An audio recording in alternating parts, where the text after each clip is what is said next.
हरे कृष्णा। जप करते समय मन जप में न लगना, भगवान के दिव्य हरिनाम को ध्यान पूर्वक श्रवण न कर पाना, इसमें हम सभी संघर्ष करते रहते हैं। बहुत साधारण बात है सभी साधकों के जीवन में। पिछले कुछ दिन में एक भक्त ने मुझे ये प्रश्न किया कि मैं ध्यान पूर्वक जप नहीं कर पा रहा हूँ, जो भी दिन भर घटना होती है जप करते समय बार बार वो बातें मन में आते हैं और बहुत संघर्ष करना पड़ता है, बहुत कठिन होता है हरि नाम को सुनना। तो क्या करें? तो चलिए उसके बारे में हम चर्चा करते हैं।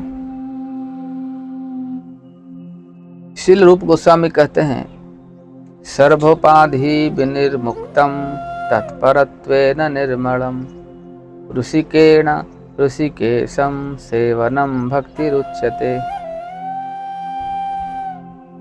अपने इंद्रियों के द्वारा इंद्रियों के स्वामी ऋषिकेश भगवान श्री कृष्ण की सेवा करना भक्ति कहलाता है।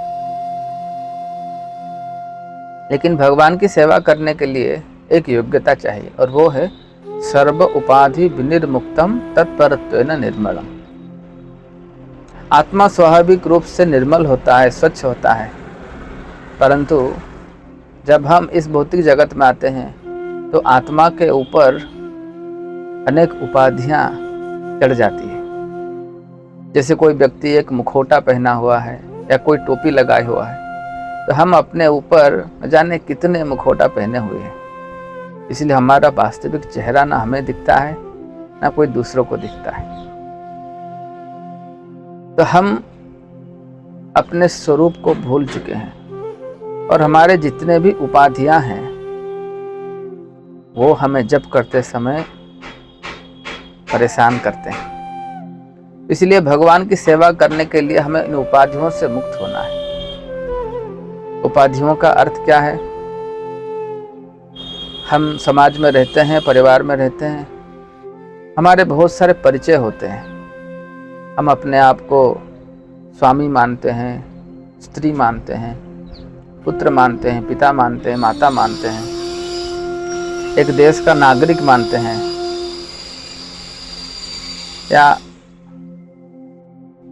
कोई राजा मानता है, कोई प्रजा मानता है, कोई मालिक मानता है, कोई नौकर मानता है। तो ये सब उपाधियां हैं। वास्तव में ये सारे उपाधि स्थायी नहीं है, ये बदलते रहते हैं। परंतु जब तक हम इन उपाधियों के अभिमान में रहते हैं तब तक हम शुद्ध भक्ति नहीं कर पाते हैं। तो इसलिए जप करते समय ये सारे उपाधियां चीख चीख कर हमारे कानों में अपनी बातें कहते हैं, अपने अनुभव कहते हैं, अपने सुख दुख कहते हैं, अपनी इच्छाएं व्यक्त करते हैं, और हम उन्हीं की बातों को सुनने में उलझ जाते हैं और हरि नाम का श्रवण नहीं हो पाता।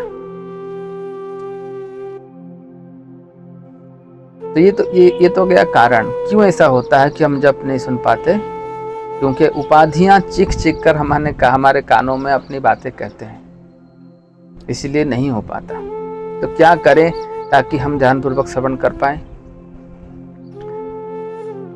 मैं आपको एक उदाहरण देता हूं। जब परीक्षा का फल निकलता है तो बच्चे जाते हैं अपनी फल देखने के लिए, मुझे कितने मार्क्स मिले हैं ये देखने के लिए। तो जब एक बच्चा देखता है कि उसके फल अच्छे नहीं हैं तो वो कहता है, मैं तो एग्ज़ाम हॉल में बहुत अच्छे से लिखा था, ध्यानपूर्वक लिखा था, लेकिन मेरे मार्क्स कम क्यों आए? तो परीक्षा का फल केवल परीक्षा के केंद्र में बैठकर ध्यानपूर्वक लिखने के ऊपर निर्भर नहीं करता, वो निर्भर करता है आप परीक्षा के हॉल में आने से पहले कैसे तैयारी किए। अगर आपकी तैयारी अच्छी है तो आप अच्छे से लिख पाएंगे और आपके फल भी अच्छे से आएंगे। उसी तरह हम जब जप करने बैठते हैं तो जप करते समय मन विचलित होता है, अच्छे से जप नहीं होता, हम सुन नहीं पाते हरि नाम का जप को, तो हम बहुत दुखी हो जाते हैं। मैं बहुत प्रयास किया लेकिन अच्छे से जप नहीं हो रहा है। पहली बात तो यह है कि हम प्रयास कर रहे हैं, और ये बहुत अच्छी बात है। न जाने इतने ऐसे कितने भक्त हैं जो जप करते समय प्रयास ही नहीं करते, बस जैसे तैसे माला हो जाए, संख्या को पूर्ण करना है। परंतु अगर आपके मन में दुख है कि मैं अच्छे से जप नहीं कर पा रहा हूँ, तो आप ऐसे भाग्यशालियों में से एक हैं जो बहुत जल्दी ही हरिनाम के शुद्ध उपासक बन जाएंगे। अगर आपको चिंता होती है कि मैं हरिनाम का जप सही से नहीं कर पा रहा हूँ, तो आप बहुत भाग्यशाली हैं, आपको बधाई हो। तो हमारा जप कैसे होगा वो निर्भर करता है केवल हमारे प्रयास करने से नहीं, 2 घंटे का, वो निर्भर करता है हम जो बाकी के 22 घंटा समय कैसे बिताते हैं, उसके ऊपर निर्भर करता है। वास्तव में 2 घंटे की हरिनाम अच्छे से जप करने के लिए हमें बाकी के 22 घंटे की प्रस्तुति चाहिए। तो कैसे प्रस्तुति होनी चाहिए और वो कैसे हमें करना है? हम अपने समय को कैसे व्यतीत करते हैं उसको अच्छे से हमें देखना है। जप में बाधा उत्पन्न 2 कारणों से होती है। पहला कारण कि हम अपने बाकी के समय को क्या भोग में लगा रहे हैं। अगर हम हमारे समय को भोग में व्यतीत कर रहे हैं, अपने इंद्रियों को सुख देने में, अपने मन और इंद्रियों की सेवा करने में व्यतीत करते हैं, तो जब हम जप करने बैठेंगे तो हमारा मन कभी भी हरिनाम को श्रवण नहीं करेगा। हमारा मन हमसे कहेगा कि देखो, जब तुम्हारे हाथ में माला नहीं होते हैं, तुम तो मेरे सारे बातें मानते हो। मैं कहता हूँ मैं इंद्र भोग करना चाहता हूँ तो मुझे सहयोग करते हो, और जब तुम माला हाथ में ले जाते हो तुम अच्छे आदमी बन जाते हो, भक्त बन जाते हो। मैं ऐसा नहीं कर सकता हूँ। 22 घंटा इंद्रिय भोग करो और 2 घंटा भक्त बन जाओ, ऐसे मेरे से नहीं होगा। तो ये कौन कहता है? आपका मन कहेगा आपको। तो अगर हम बाकी का समय को अपने इंद्रियों को सुख देने में व्यतीत करेंगे, तो हम कैसे आशा कर सकते हैं कि जो 2 घंटा जप हम सही से कर पाएंगे? वो कभी नहीं होगा। तो पहली बात, हमें अपने बाकी के समय को भगवान के भक्ति में संबंधित कार्यों में लगाना है। साधु संग में, शास्त्र अध्ययन में, सेवा में। अगर आप घर में हैं, नौकरी करते हैं, तो अपने कर्म करने में, जो कि शास्त्र के विरुद्ध ना हो, ऐसे कर्म करने में हमें उनको व्यतीत करना चाहिए। तो आप कहेंगे हाँ मैं व्यतीत करता हूँ, फिर भी जब के समय में ध्यानपूर्वक श्रवण नहीं कर पाता हूँ। तो दूसरा कारण यह है कि हम वो कर्मों को किस भाव से करते हैं। अगर हम अपने काम को करते समय ये सोचते हैं कि मैं अगर नहीं करूँगा तो कुछ नहीं होगा, अगर मैं ना रहूँ तो ये जगत भी ध्वंस हो जाए, तो हम अपने आप को जब कर्ता मान बैठते हैं, तब वो भाव भी हमें जब करते समय असुविधा में डालती है। इसलिए ना हमें इंद्रियों को भोग करना है, ना कुछ कर्म करते समय या सेवा करते समय अपने आप को कर्ता मानना है।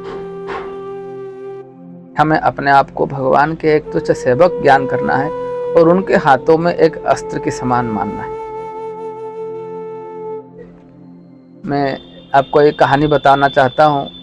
श्रील भक्ति सिद्धांत सरस्वती ठाकुर, जो इस्कॉन के प्रतिष्ठाता श्रील प्रभुपाद महाराज के गुरु हैं, उन्हें जब भी प्रश्न पूछा जाता था कि महाराज क्या कल प्रचार कार्य में आप आ रहे हैं, कल आपकी कार्यक्रम स्थिर हो गई है हमारे गांव में, तो महाराज उत्तर दिया करते थे, अगर कृष्ण चाहें तो मैं आऊँगा।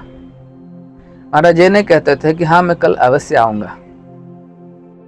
जैसे हम साधारण वार्तालाप में ऐसा कहते हैं, ठीक है कल प्रोग्राम है मैं आ जाऊँगा, लेकिन भक्ति सिद्धांत सरस्वती ठाकुर ऐसा नहीं कहते थे, क्योंकि वो जानते थे मैं कहूँगा, मैं बोल दूंगा मैं कल आऊँगा, लेकिन मैं नहीं आ पाऊँगा अगर भगवान कृष्ण नहीं चाहेंगे तो। इसलिए वो हर बात में यह कहते थे, अगर भगवान कृष्ण चाहें तो मैं अवश्य आऊँगा, अगर नहीं चाहेंगे तो मैं नहीं आ पाऊँगा। तो यह चेतना हमारे अंदर आनी चाहिए जब हम कर्म करते हैं, सेवा करते हैं, कुछ भी करते हैं।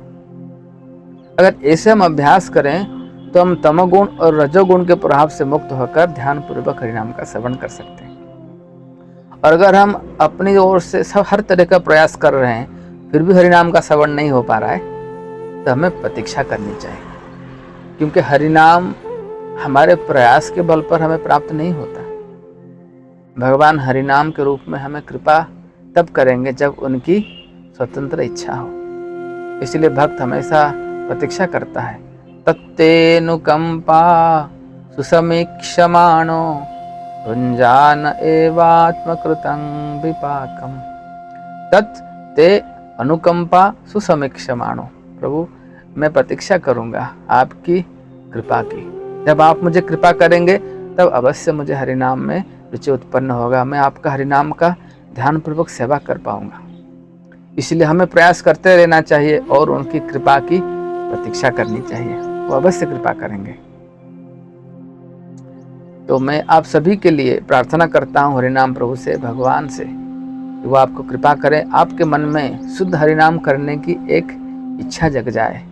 बस अगर आपके मन में ऐसी इच्छा है कि मैं ध्यानपूर्वक हरिनाम करना चाहता हूँ, हरिनाम एक ऐसा धन है जिसे मैं प्राप्त करना चाहता हूँ, जिनकी मैं सेवा करना चाहता हूँ, तो आपकी इच्छा अवश्य पूर्ण होगी। और इस तरह प्रयास करने वाले भक्त के ऊपर भगवान बहुत प्रसन्न होते हैं। आप ये अनुभव भी अवश्य प्राप्त करेंगे कि जप करते समय अच्छे से जप अगर ना भी हो, लेकिन आप अपने तरफ से पूर्ण प्रयास कर रहे हैं, तो जब संपूर्ण होने के बाद आपको एक बहुत ही दिव्य शांति की अनुभूति होगी। आपका मन बहुत शांत और विनम्र हो जाएगा केवल प्रयास करने मात्र से। और जब शुद्ध हरिनाम होगा तो उसका प्रभाव तो अनुभव ही बता सकता है, उसको शब्दों में व्यक्त नहीं किया जा सकता। मैं आशा करता हूँ कि जिन भक्त ने मुझे प्रश्न किया था उन्हें अपना उत्तर मिल गया होगा और ये आप सभी के जीवन में भी बहुत उपयोगी होगा। इसके साथ मैं आज के इस जप के विषय की चर्चा को यहीं पर संपूर्ण करता हूँ। बहुत धन्यवाद। हरे कृष्ण।